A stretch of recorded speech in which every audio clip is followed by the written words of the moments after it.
Hello, geology enthusiasts. We are back for another exciting episode talking about geologic time. So today the focus will be on the Ordovician period, but as I've mentioned, we're really trying to put this in terms of a story, and that story is unfolding the uprising of life as we see it in the fossil record. So it's really good to review where we were so we have an idea of where we're going.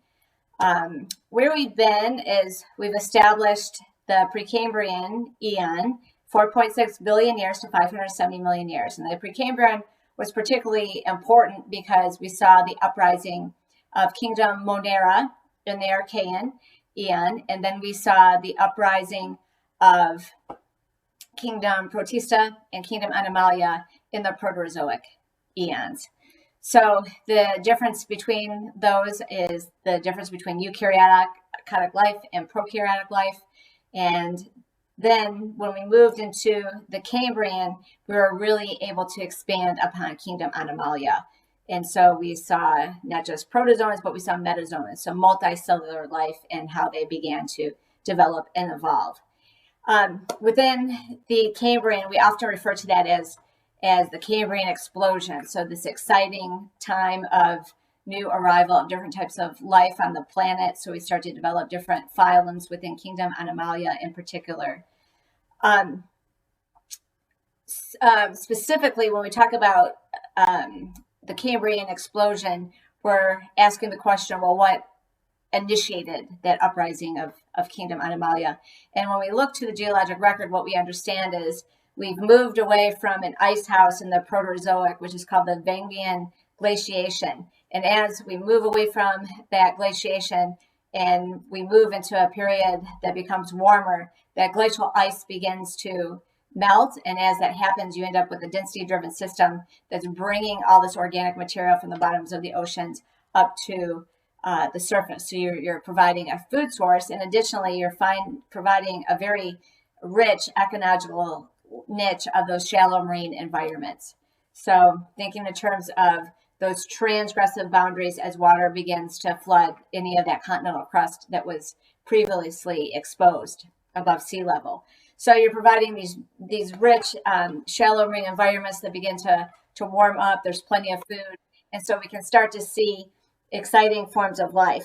So in the Cambrian, we identified three most important phylums. So we started to see the uprising of phylum Arthropoda. And you'll remember that phylum Arthropoda contains the trilobite. And trilobite is one of the only mobile predators that we find on the bottom of the seafloor during the Cambrian. And so it's scurrying around. The other advancement of phylum Arthropoda is that it has an ectoskeleton. And because it has an ectoskeleton, it leads itself to being a really good index fossil. And so we said that an index fossil is something that is easily identifiable or unique. It is geographically widespread and has a short evolutionary lifespan. And all of those things characterize trilobite. So whereas trilobite is really going to bloom and blossom within the Cambrian, becoming more than 600 different types of species that we find in the fossil record, it's going to die. Yeah, it's going to at the end of the Permian.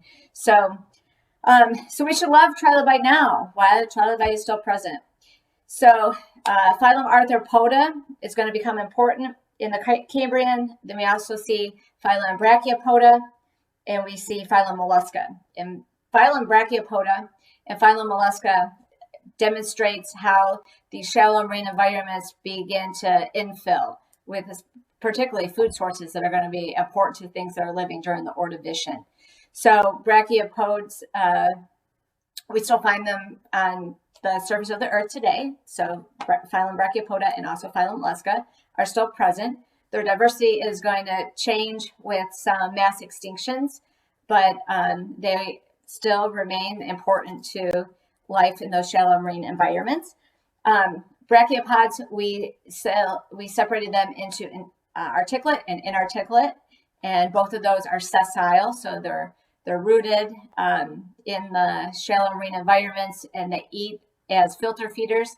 So they have a tongue-like apparatus that's called a lophophore, and that lophophore will grab food as it's passing around. So filter feeders just like phylum mollusca, are super important because they're contributing to the cleanliness of the habitat.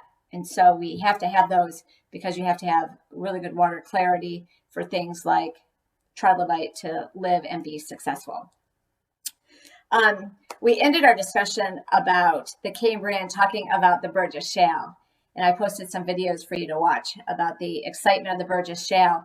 So thinking in terms of this whole planet that is completely empty 570 million years ago, and then having all this ecological niches and food sources, we start to see a diversification of that kingdom Animalia.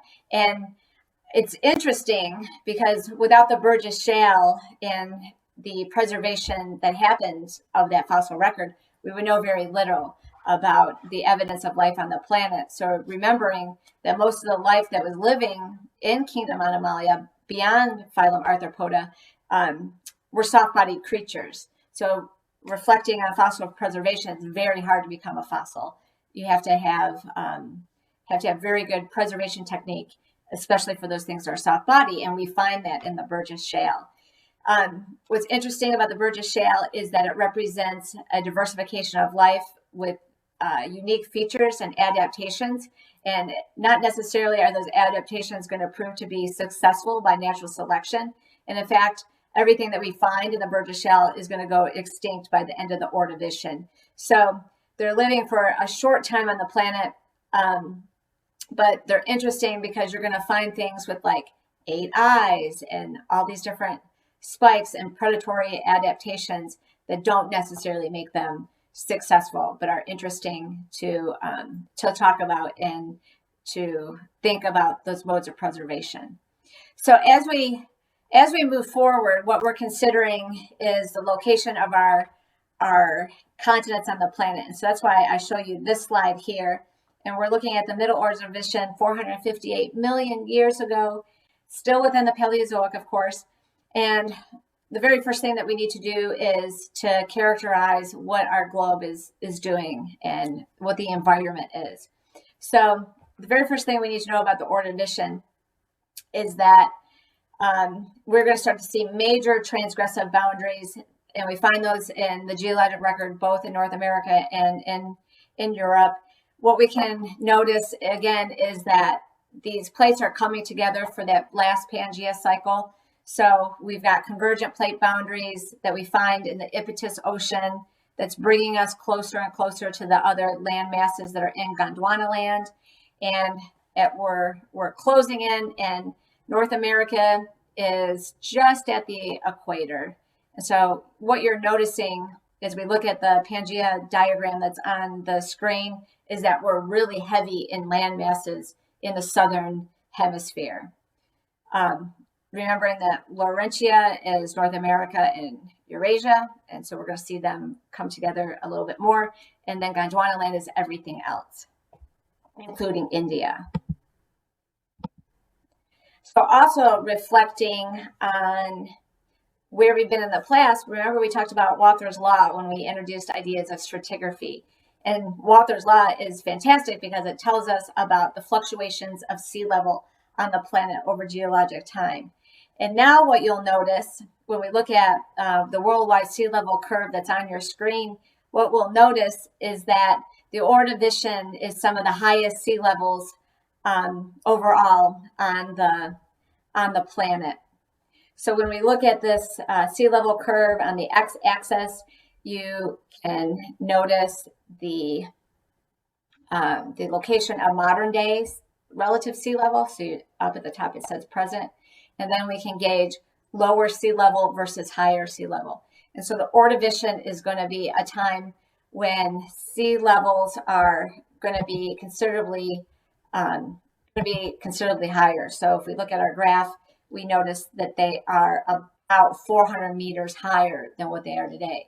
So about 1,200 feet higher than what they are today. So the entire globe is just about submerged in water. And that's important when we're thinking about the fossil record, isn't it? Because we're considering all the life that will live and has, we began to see in the Cambrian in those shallow marine environments.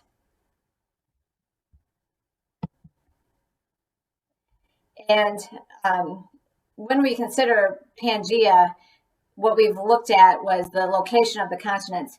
So as we're coming together and we've got these convergent plate boundaries that's closing in the Ipetus Ocean, it's going to force Gondwana to move a little bit south before the entire unit rotates and moves to the north by the end of the Triassic.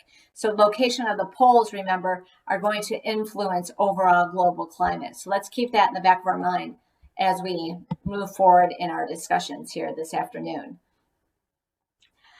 Now, let's speak to diversity of life. So what we said was in the Cambrian that the predominant phylums were Phylum Arthropoda, Phylum Brachiopoda, and Phylum Mollusca. We certainly see those present in the Ordovician, but what we're going to see is that organisms are going to become more complex. But remembering that when we think of life in the Ordovician, we're still dealing with the invertebrate record. So we have not seen the signature of Phylum Chordata, and Phylum Chordata will be introduced with vertebrate life. So these are still very much invertebrate life. And what we're thinking about as we fill in these different ecological niches is filling in the food web. So in the Cambrian, the trilobite was the only thing that was scurrying and moving, had mobility on the bottom of the seafloor, and we're going to see if we can build upon that. So in the Ordovician, our first dominant phylum that we're going to talk about is going to be Phylum Bryozoan. And Phylum Bryozoan is related to brachiopods, living only in shallow water environments. And again, Phylum Bryozoan is something that we can find today. These are considered to be colonial animals. And so colonial animals, if you're collecting things at the beach that are Bryozoans, and if you look at these samples on the screen a little bit closer, you notice that there's small nodules. And so if we look at those small nodules up close and zoomed in, as you do in this picture here, those individual cavities contain something that's called a zooid, and a zooid is something like a tongue. And so each of these individual cavities are pulling in food for the source of the entire animal. So it's called a colonial animal because you have these individual cavities, but they're feeding a central food source. So it's like a system that's all working together. And that's a big indicator as how we tell the difference between something that's a bryozoan and something that is a brachiopod. So the brachiopod was articulate versus inarticulate, having one shell. They're not considered to be colonial. These are considered to be a colonial. They're often also hermaphrodites, and so they are going to be gender neutral. So essentially what's happening is they're cloning upon themselves, like we saw in the other kingdoms. Now, there's different types of bryozoans that we can look for, and they are going to be called tabulate, ruggesids, or encrusting. And so you see two different types that are on the screen here. And I point these out because these are really popular in the fossil record throughout the world. They are not considered an index fossil because they're still present on the planet today. But certainly these are things that you can find as you travel and look for fossils really anywhere. So those that are tabulate are on the upper portion of the screen. And you can see examples of them. Again, these are considered to be colonial because you can see how these colony organisms have organized themselves. So each of those individual cavities is going to represent a zooid. Sometimes inappropriately, these are called sponges. These are not sponges. And they're not sponges because they are forming a calcium shell around them, so they have some type of stability and support structure that holds them together. But sometimes people call them sponges, but that's not accurate. The ruggesids are also called horn corals, and certainly you can find those in and around Rome, Georgia. And they're called horn corals because they look like a horn. And what's interesting is they're considered to have radial symmetry, because when you look down on them from the top, you can see a round symmetry. So they're asymmetrical when you look at them in cross section, but when you look at them from the top, they are going to be circular and look like round shapes, and they can vary in different sizes. Oftentimes, if you're looking for fossil assemblages, you'll find rugged corals, you'll find tabular corals, you'll find brachiopods in the same type of specimen. So they're living in these shallow marine environments successfully together. Again, similar to the brachiopods, these Bryozoans, because they have those zooids, are filter feeders. So they're helping to keep the water column clean. Here's another type of a Bryozoan that you can often find. It's pretty popular. It's called an Archimedes, and they're really interesting because they look like a corkscrew. So they're freestanding, just as a rugged coral would be. One thing to go back, so Bryozoans are also called encrusting. So if you've ever owned a boat or know somebody who owns a boat, sometimes what can happen, particularly if they're stored in salt water, is you can get these individual Bryozoans that are attached to the side of the boat. So they have to have a rock or something to attach themselves on, and they can be quite a nuisance. So they're good for the water column because they're filter feeders, but they can cause like some damage to infrastructure. If you've ever been at the beach and you walked underneath a pier at low tide, often you'll see encrusting Bryozoans on the sides of the pier, or like the concrete.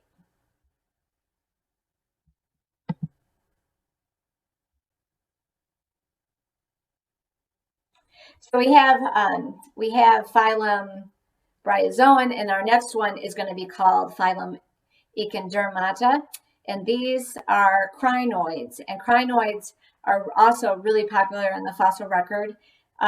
They see a huge boom of them in the Ordovician. There's more than 625 species that we find in the fossil record, and these crinoids will eventually go extinct. But here's an example. So you can find them in the fossil record in two different ways. So I'm going to skip to this next slide here. So usually a crinoid stem is what is preserved. So when you look for these circular discs, like you see in the picture up at the top, you can see a cross section of them, or you can preserve the round disc themselves. That's part of the stem. It is very rare that you would see a complete example of a crinoid where you have the soft-bodied tentacles at the top.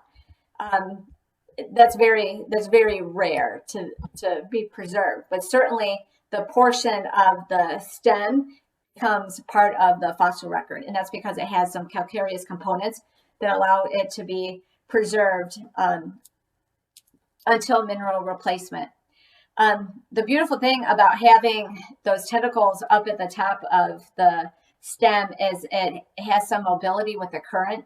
So the current can feed those tentacles with just food and photoplankton that are in the water column themselves. So they're able to have their food source come to them because they are a sessile creature that is rooted, and these are going to provide some really good habitat for other things to begin to hide.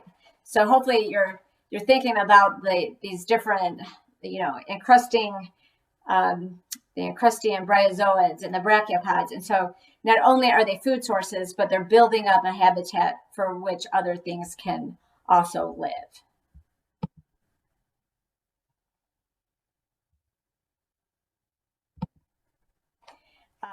So we have the Brachiopods, phylum Mollusca, phylum Arthropoda, and then specific to the Ordovician, we've talked about Bryozoans, crinoids, and now we start to see phylum Nidera.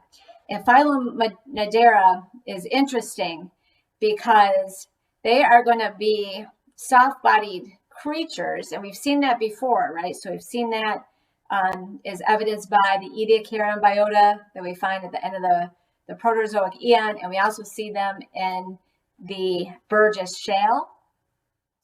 But what's interesting is the developments that we start to see in the Ordovician allow them to have a true digestive system, and they also have new features that are going to allow them to trap their food. Particularly, this is the first time that we kind of see a predatory response of a soft-bodied creature, in that you now have tentacles that are able to sting the food and kill the food essentially and allow them to eat it.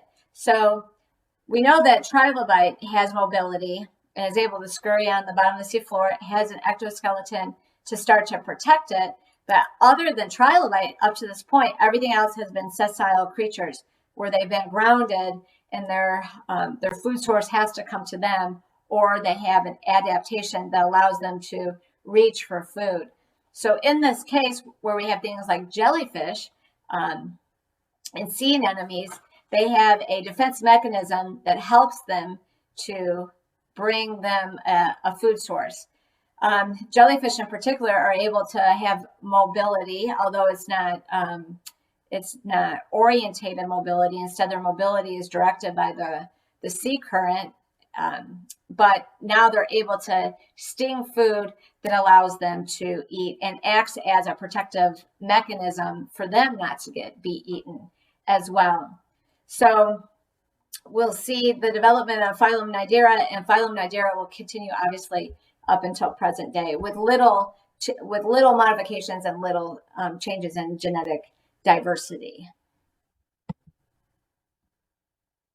Building more upon phylum Mollusca that we saw in the Cambrian is the class called Gastropoda. And this is exciting to many of you because I know that you love going to the beach. And so you can collect these shells along the beach. They can range in a variety of different sizes. And the neat thing is that now you can recognize that these gastropods that we find on our coastline at modern day originated about 480 million years ago. So it's a very old life on the planet. So these gastropods are in Phylum Mollusca. We also saw Phylum Mollusca originate in the Cambrian, and now we're building upon that.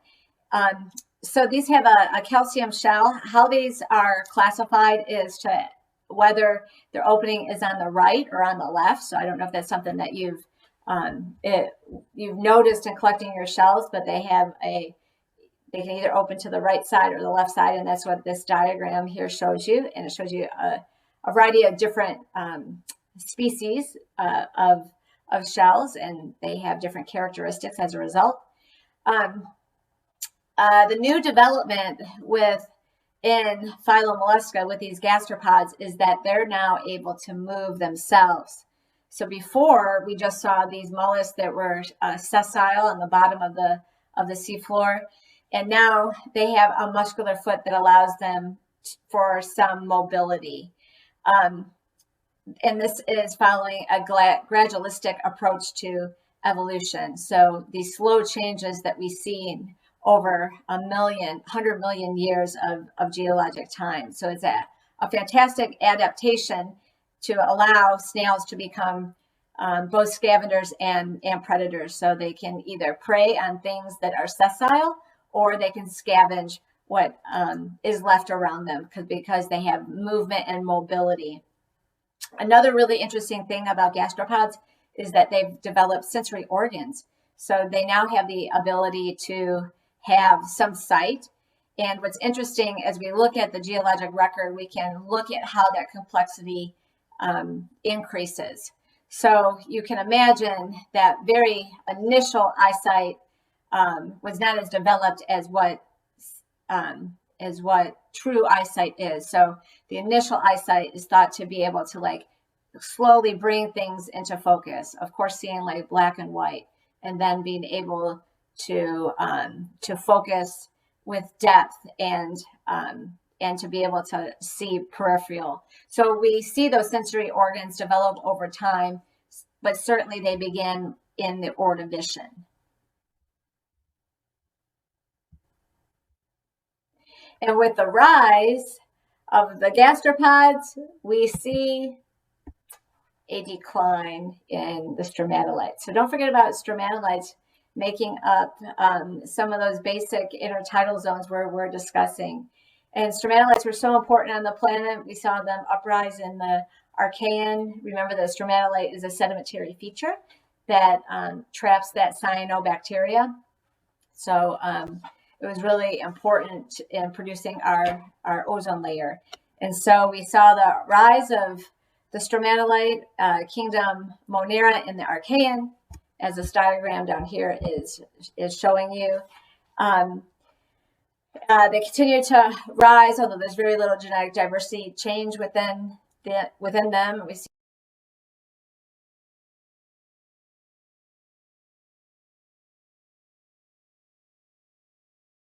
them continue through the Proterozoic, but in the Cambrian, as we start to see the rise of Kingdom Animala and those Metazoans, we start to see a decline. And so particularly in the fossil record, in the Ordovician, as we start to see the uprising of gastropods, those are going to see be grazing on and chomping on these stromatolites as a food source. So we're going to start to see a pretty steady decline of their signatures. But the good news is that stromatolites are really hardy, and they're going to be really important as we go in and out of mass extinction, because they're pretty basic and they can go into dormancy and quickly come back to life.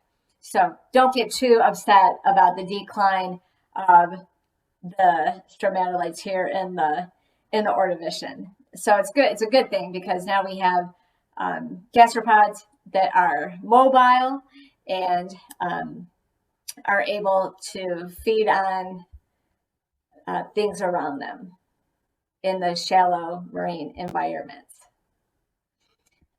Okay, so we've talked about three major phylums within the Ordovician. This is where things get really exciting.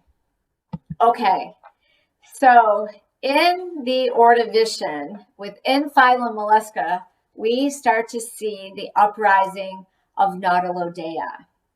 And so Nautilodea is going to become the biggest and baddest creature in the Ordovician oceans. So it's kind of like, move over, trilobite, your day is done. Nautilodea is on the scene. This is a huge change in the ocean in terms of Kingdom Animalia. Why?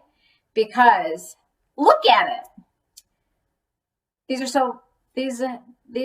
are very interesting creatures because they have a complex nervous system.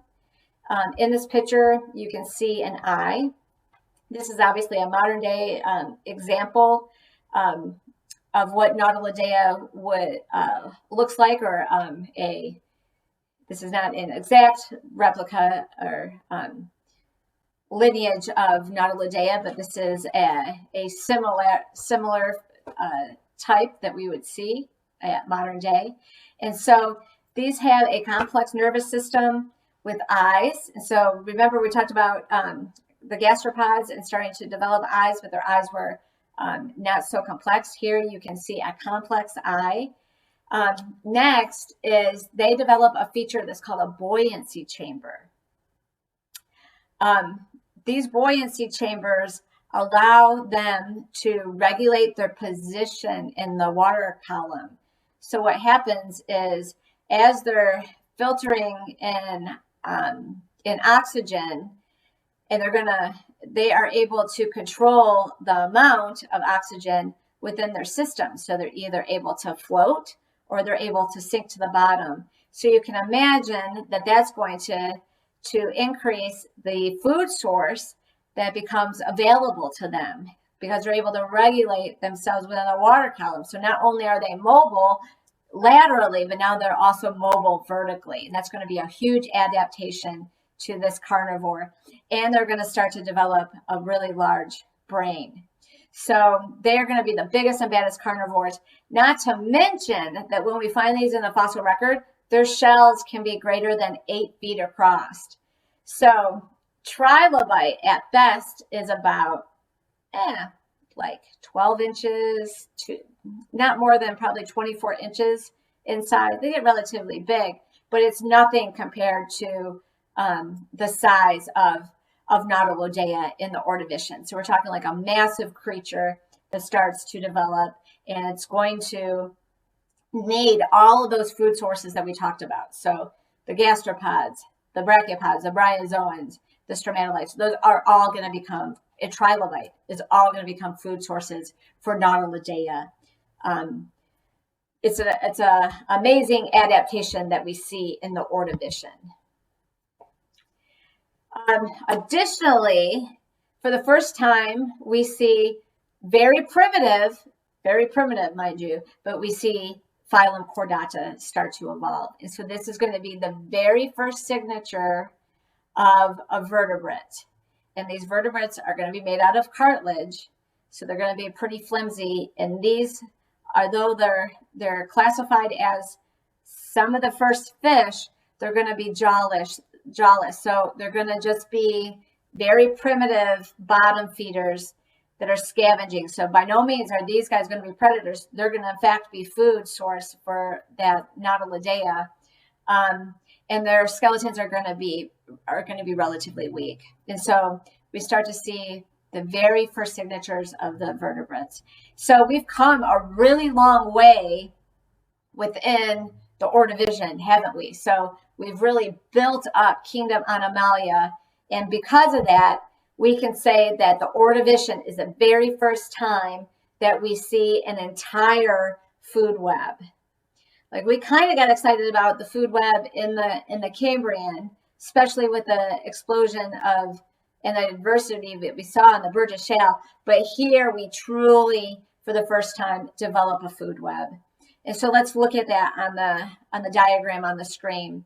So starting at the very base, we have, of course, like our nutriments, we have our organic material.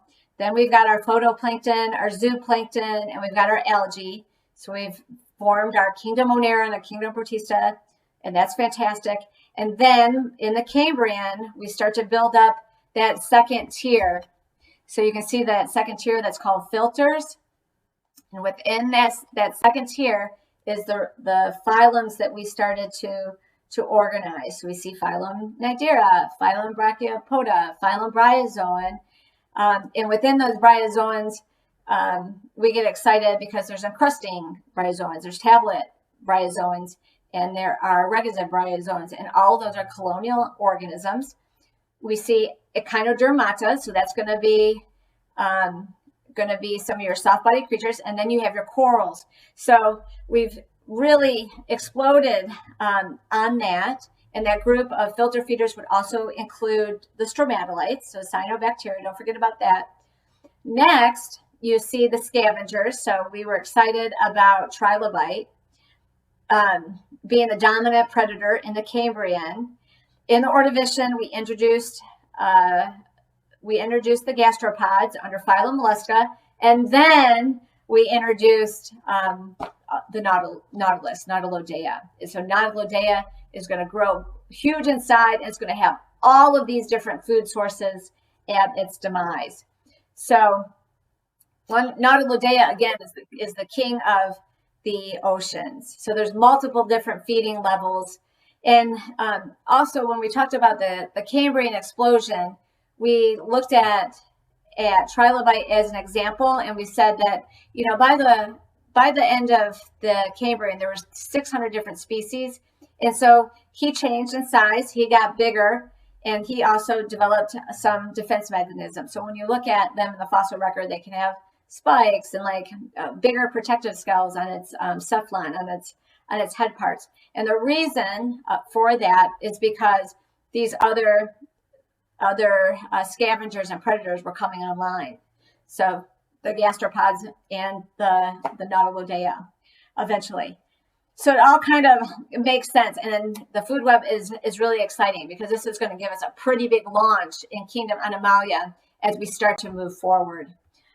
Additionally, what's not on this food web is the very initial and primitive ideas of Phylum Chordata. Phylum Chordata is going to be a big player a little bit later in the geologic record. I like to show this picture because it gives you kind of like an image of what that Ordovician seafloor might look like. So the environment, and if you look closely at the picture, you can see Nautilodea kind of like stretched out. So the main body part of Nautilodea is within that shell, and that shell has flexibility. And so it's kind of like a squid that is able to launch its body out. It has tentacles to grab and to crush shells, and for them to eat. It's got like a beak that allows it to ingest food. And then when it's resting, it curls itself up in that shell and rests on the bottom of the seafloor. In this picture, you see him kind of like stretched out. So building in those ecological niches was a really exciting portion of the Ordovician. But that's what happens. You're right. A mass extinction happens. What did you know? Like the heyday of Nautilodea, and then it's over. Yeah, all good things must come to an end, I suppose.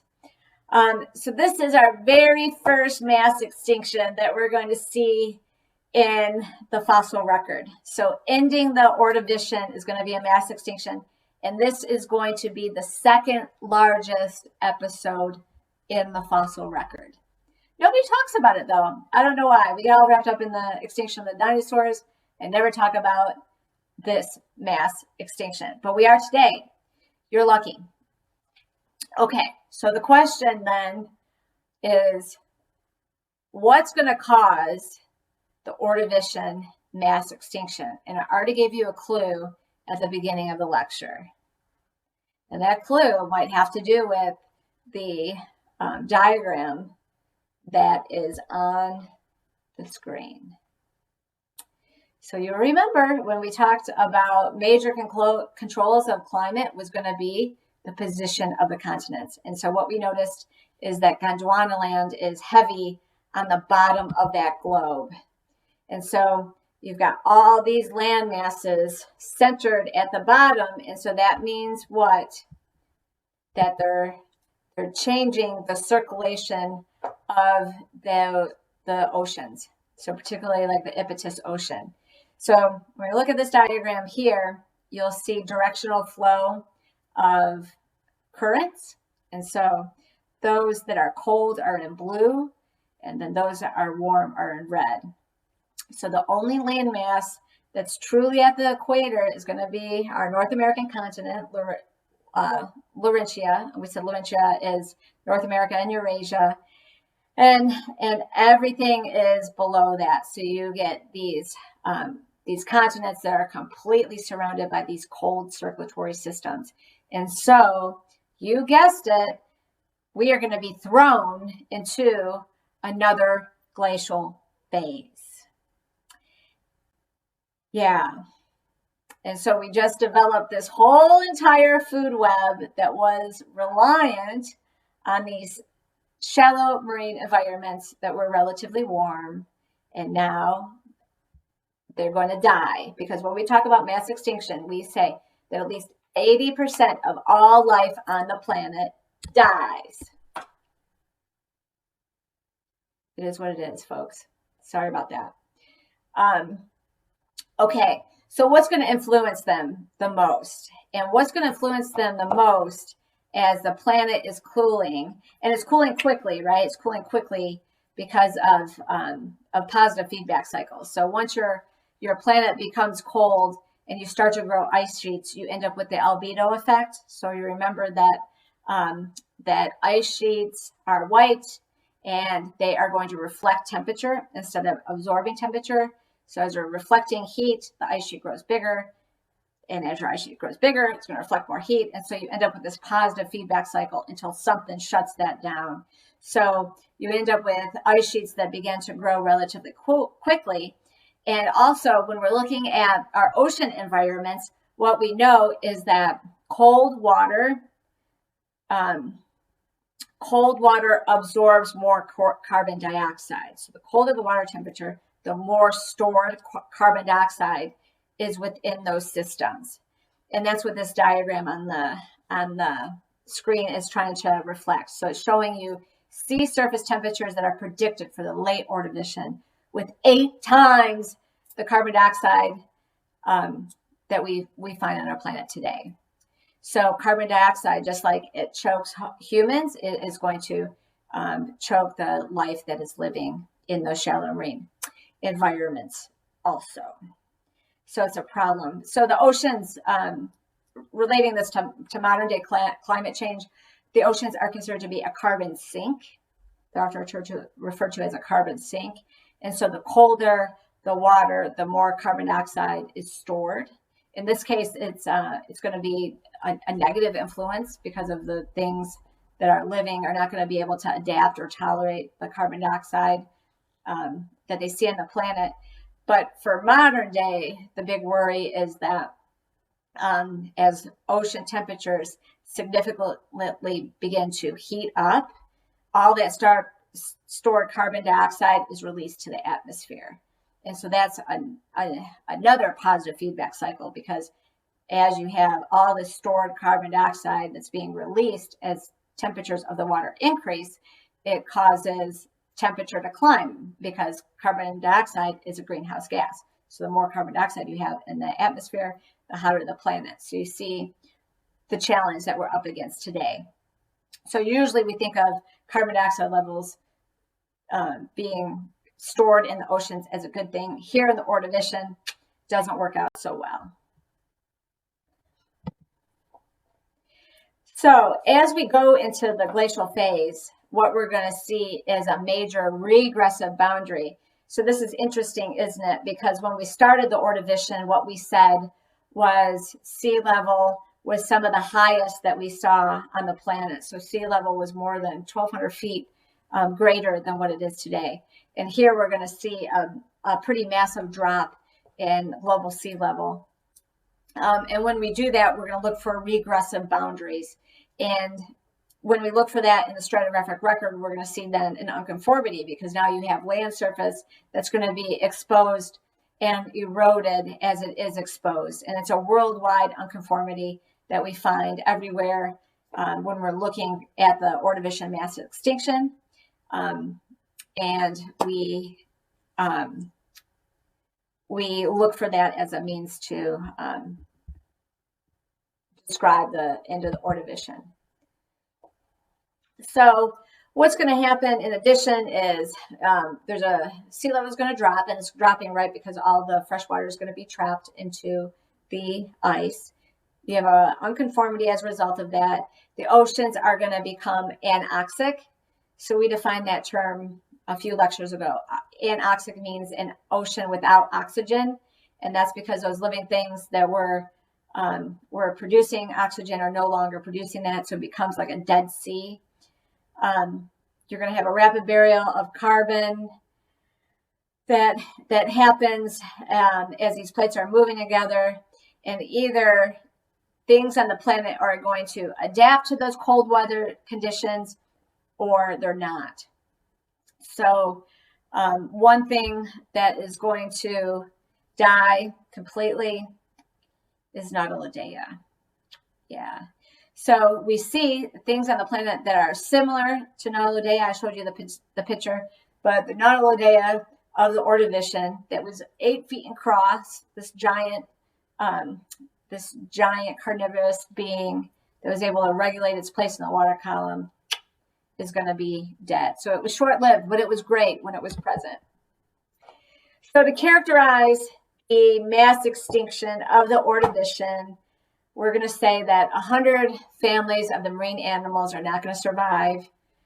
In addition, half of the phylums of Brachiopoda and half of those of Bryozoan are going to die off, and Nautilidea is never going to be seen as it were in the Ordovician ever again. Yeah, mass extinction. 80% of all life on the planet dies, and we've really filled in those ecological niches. So as we end our discussion today, thinking about the Ordovician, recognize that the planet was much colder.